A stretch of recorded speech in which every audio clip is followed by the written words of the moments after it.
السلام علیکم 10th class, کیسے ہیں آپ سب؟ سب سے پہلے ہم نے اردو کے لیکچر میں حمد اور نعت پڑھنی ہوتی ہے۔ جیسے کہ ہم نے کل امیر منائی والا جو لیسن تھا اس کا تھوڑا انٹروڈکشن تھا، تھوڑی اس کی ہسٹری تھی، وہ ہم نے پڑھی تھی۔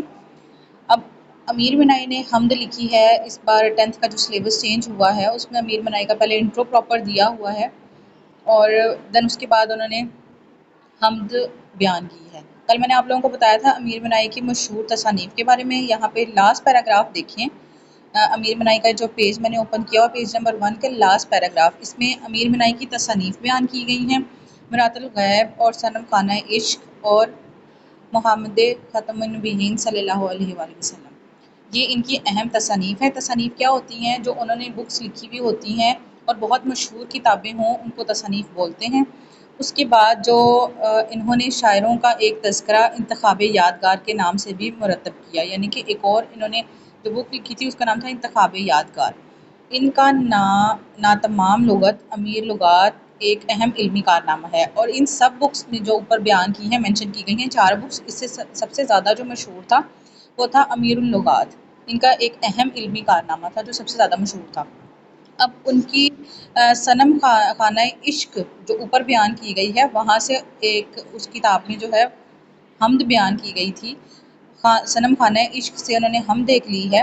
تو وہ ہم دیکھتے ہیں کہ اللہ تعالیٰ کی شان کو کیسے بیان کیا ہے۔ سب سے پہلے تو جیسے آپ سب کو پتہ ہے حمد ہم شروع سے پڑھتے آ رہے ہیں لیول 1 سے، گریڈ 1 سے، کہ حمد کیا ہوتی ہے۔ حمد وہ نظم ہے جس میں اللہ تعالیٰ کی تعریف بیان کی جاتی ہے، اللہ تعالیٰ کی پاکی، حمد و ثنا، ہر طریقے کی سے اس کی تعریف بیان کی جاتی ہے۔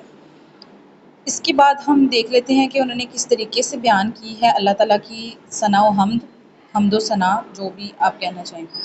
سب سے پہلا شعر جو ہے نظم کا، حمد کا، وہ یہ ہے: دوسرا کون ہے جہاں تو ہے، کون جانے تجھے کہاں تو ہے۔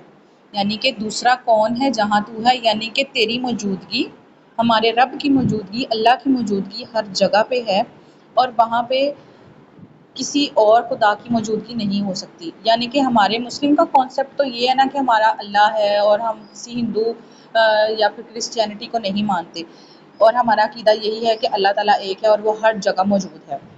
یہی پوائنٹ آف ویو رکھتے ہوئے اس نے اس پہلے شعر کا پہلا مصرع جو بیان کیا ہے وہ یہ ہے کہ اللہ تعالیٰ ہر جگہ موجود ہے، اور کوئی نہیں جانتا، کوئی یہ نہیں جانتا کہ اللہ تعالیٰ کہاں موجود نہیں ہے، بلکہ ہر بندہ چھوٹے سے بڑے تک یہی بولتا ہے یا یہی جانتا ہے کہ اللہ تعالیٰ ہر جگہ ہر وقت موجود ہے۔ کون جانے تجھے کہاں تو ہے۔ اب ہم تو یہ کہتے ہیں نا کہ اللہ تعالیٰ ہمیں پتہ ہے ہر جگہ موجود ہے، لیکن ہم دیکھ نہیں سکتے اور ہم بالکل ایگزیکٹ نہیں بتا سکتے کہ اللہ تعالیٰ اس وقت ادھر موجود ہوگا، کیونکہ ہمیں شروع سے ہمارا مائنڈ یہاں پہ سیٹ کیا گیا کہ اللہ تعالیٰ ہر جگہ موجود ہوتا ہے، ہر جگہ، کوئی بھی ہو، چاہے چھت ہو، گھر ہو، کمرہ ہو، کوئی آؤٹ ڈور کوئی جگہ ہو، کہیں پہ بھی اللہ تعالیٰ ہر جگہ موجود ہے، ہر بندے پہ اس کی نظر ہے۔ نیکسٹ ہمارا دوسرا شعر ہے: لاکھ پردوں میں تو ہے بے پردہ، سو نشانوں پہ تو بے نشان تو ہے۔ لاکھ پردے ہیں ہمارے بیچ میں اور اللہ تعالیٰ کے بیچ میں، لیکن اللہ تعالیٰ بے پردہ ہے۔ ہم اگر انسان ہونے کی حیثیت سے دیکھیں تو اللہ تعالیٰ لاکھوں پردوں میں ہے، ہم اسے نہیں دیکھ سکتے، لیکن اگر اللہ تعالیٰ ہمیں دیکھ رہا ہے تو اللہ اور ہمارے درمیان کوئی پردہ نہیں ہے۔ لیکن ہم انسان ہونے کی حیثیت سے اگر دیکھیں تو ہمارے اور رب کے درمیان میں، ہمارے اللہ کے درمیان میں بہت سے پردے ہیں۔ اللہ تو ہمیں دیکھ سکتا ہے، ہم اللہ کو نہیں دیکھ سکتے۔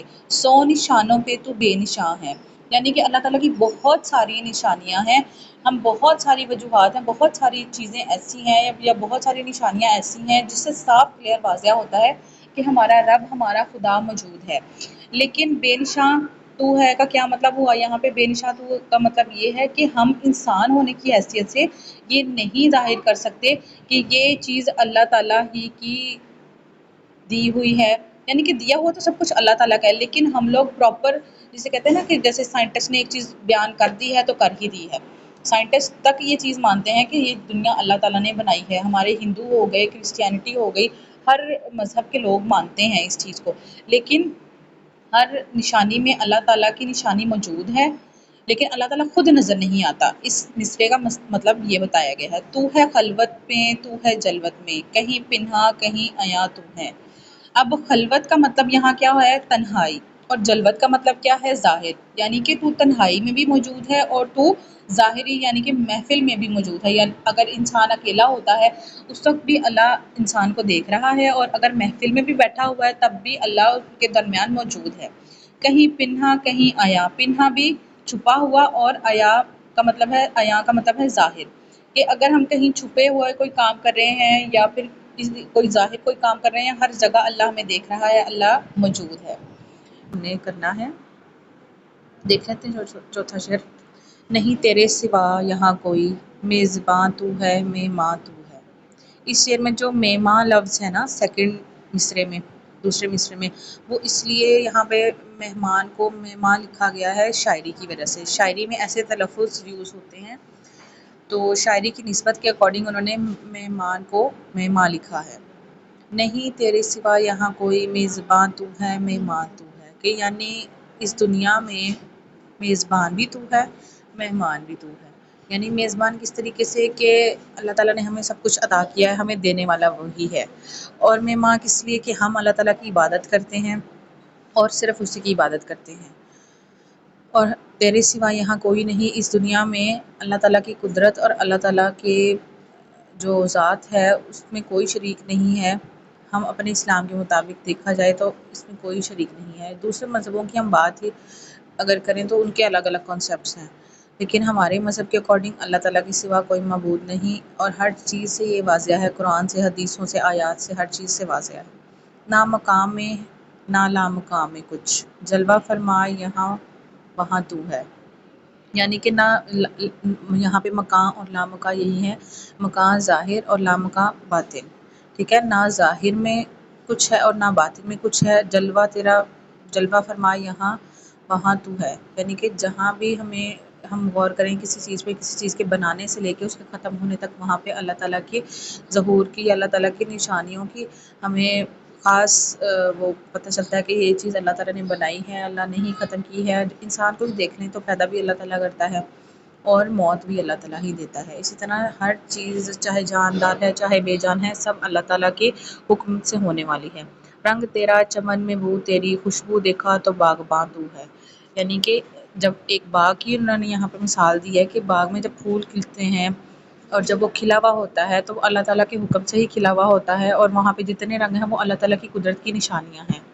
اب وہ کس لیے کھلتے ہیں پھول، یا کس طریقے سے جو ہے وہ سرسبز ہوتا ہے ہمارا باغبان، سارا باغ وہ ایک باغبان کی وجہ سے ہوتا ہے، یعنی کہ جتنی بھی نعمتیں ہیں باغ کی ہوں یا چاہے جو بھی ہوں، وہ ساری اللہ تعالیٰ کی رحم و کرم اور اللہ تعالیٰ کی رحمت اور نعمتوں سے ہی ہے۔ محرم راز تو بہت ہے امیر، جس کو کہتے ہیں رازداں تو ہے۔ محرم راز تو بہت ہیں کا مطلب ہے کہ ہمارے رازوں کے لیے تو بہت سے لوگ ہیں کہ جنہیں ہم اپنا راز بیان کر سکتے ہیں، لیکن کوئی بھی انسان ایسا نہیں جو آپ کا راز صرف اپنے تک محدود رکھ سکے۔ صرف اللہ ہی ہے جو ہمارے راز اپنے تک محفوظ رکھتا ہے اور کسی سے نہیں کہتا، اور ہمیں کرنا بھی یہی چاہیے کہ اپنی جو بھی رازدار بات ہے، اچھی ہے چاہے بری ہے، وہ اللہ تعالیٰ سے بیان کر دی جائے۔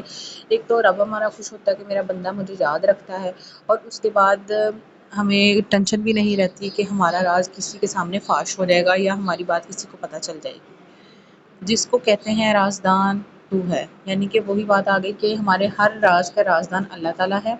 کوئی اس میں وہ نہیں ہے کہ ہماری بات کسی کو پتہ چل جائے گی یا ہمارا راز فاش ہو جائے گا، ہمیں اس بات کی کسی کو کوئی ٹینشن نہیں ہوتی۔ اس طریقے سے ہماری حمد کے جو سارے تمام اشعار ہیں وہ کمپلیٹ ہو